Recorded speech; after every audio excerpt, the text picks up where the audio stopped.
ये हमारे कुछ विद्यार्थी स्टूडेंट जापान से आए हुए हैं। ये अपना पतंजलि योग पीठ के बगल में एक होटल है ग्रांड प्लेस, वहाँ पे ठहरे हुए हैं।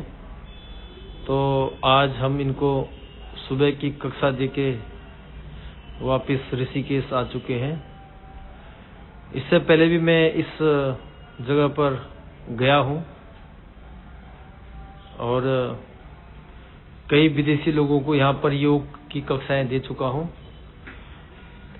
एक बात तो मानने वाली है कि जितने भी ये विदेशी लोग हैं, ये अपने शरीर के प्रति बहुत कॉन्शियस रहते हैं, बहुत चेतना इनकी विकसित रहती है, क्योंकि ये लोग शरीर के स्तर पर ज़्यादा जीवन जीते हैं और उसको स्वस्थ रखने के लिए किसी भी हद तक जाने को तैयार रहते हैं। अपनी स्किन को सॉफ्ट रखने के लिए, अपने आप को जवान रखने के लिए, अपने आप को फिट रखने के लिए ये कुछ भी करने को तैयार रहते हैं। और ये जुनून एक तरह से अच्छा भी है, क्योंकि हकीकत में जब हमें भगवान ने सुंदर शरीर दिया है तो इसकी रक्षा करना भी हमारा फर्ज है। और ये स्वस्थ रहेगा, मस्त रहेगा, तभी हम जाके आनंद भी ले सकते हैं इस संसार में, इस जीवन का। तो इसी क्रम में हम आपको इससे पहले वाले वीडियो में भी बता चुके हैं कि योग के क्या क्या फायदे हैं, और आप सभी लोग जानते भी हैं। और आप सभी लोग, अधिकांश लोग योग की नियमितता अपने दिनचर्या में बनाए रखे हुए भी हैं।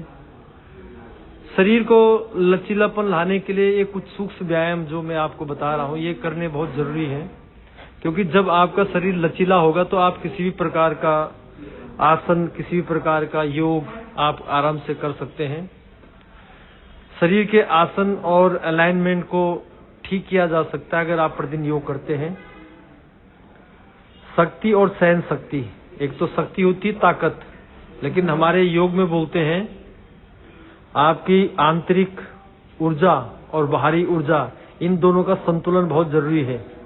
और इन दोनों का संतुलन होने से हमारा जीवन का भी संतुलन ठीक बैठता है। इसलिए हमें इस पे जो है ज्यादा ध्यान देना चाहिए, क्योंकि योग करने से जो है कई सारी बीमारियों का हम इलाज कर सकते हैं, उनको नियंत्रण में रख सकते हैं। जैसे आपका मधुमेह की बीमारी है, उसको अगर आप योग कर रहे हैं तो उसको आप जो है किसी तरह से जो है उसको आप नियंत्रित कर सकते हैं। चिंता, तनाव, अवसाद जो आजकल जो है बहुत लोगों को परेशान किए हुए हैं, कई लोग तो इसके चक्कर में सुसाइड भी कर लेते हैं।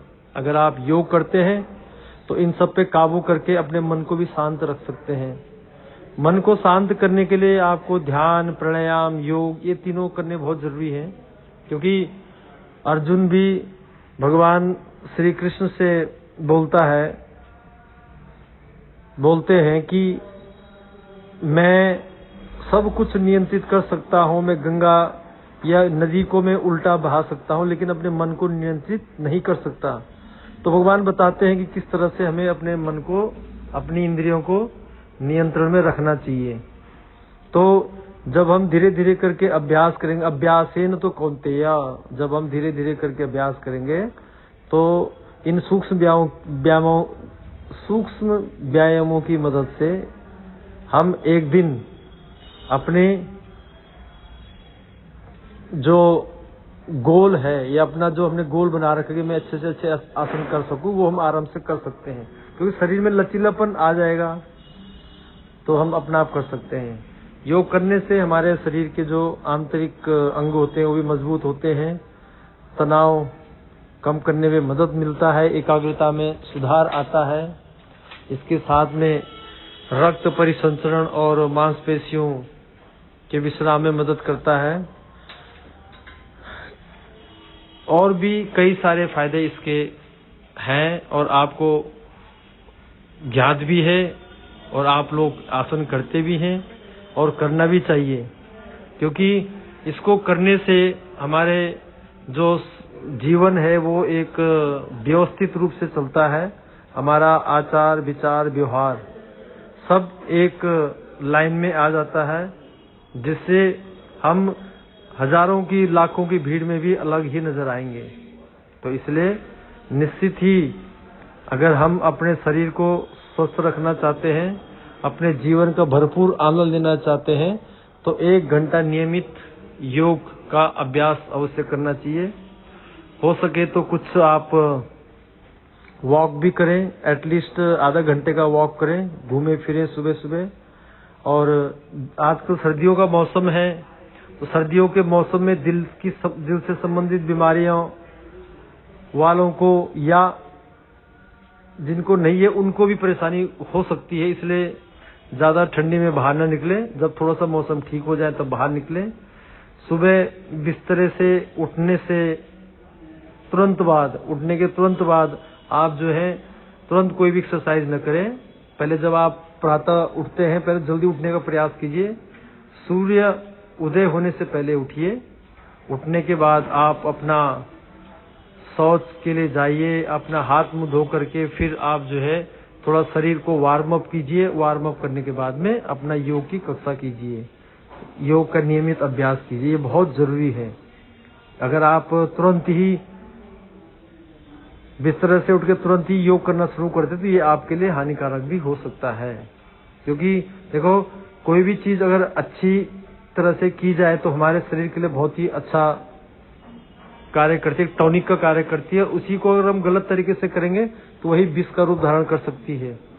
और जैसे आज के समय पे हम लोग अपने मोबाइल को चार्ज करके ही बाहर जाते हैं कि कहीं कोई परेशानी न हो, तो ये भगवान ने इतना सुंदर शरीर दिया है, तो इसको भी अगर आप दिन भर चार्ज करना चाहते हैं तो उसके लिए आपको एक समय कम से कम सुबह के समय पे 1 घंटा निकाल करके योग करना चाहिए।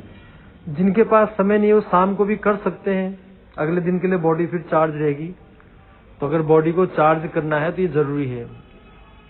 इसके साथ में आपको प्राणायाम करने से भी आंतरिक जो हमारी जो शक्ति होती है, सहन शक्ति होती है, उसमें इजाफा होता है, उसमें बढ़ोतरी होती है। जो हमारी विल पावर होती है वो स्ट्रांग होती है। हमारी नस नाड़ियों की सफाई होती है, उसमें खून का संचार, ऑक्सीजन का संचार बड़ी अच्छी मात्रा में प्रवेश करता है। और वो जितनी भी गंदगी होती है उसको धीरे धीरे करके साफ करता है, उसको बाहर फेंक देता है। इसलिए इन सब चीजों का अपने जीवन में समावेश करें। स्वस्थ रहें, मस्त रहें और सदैव प्रसन्न रहें। भगवान का नाम लीजिए।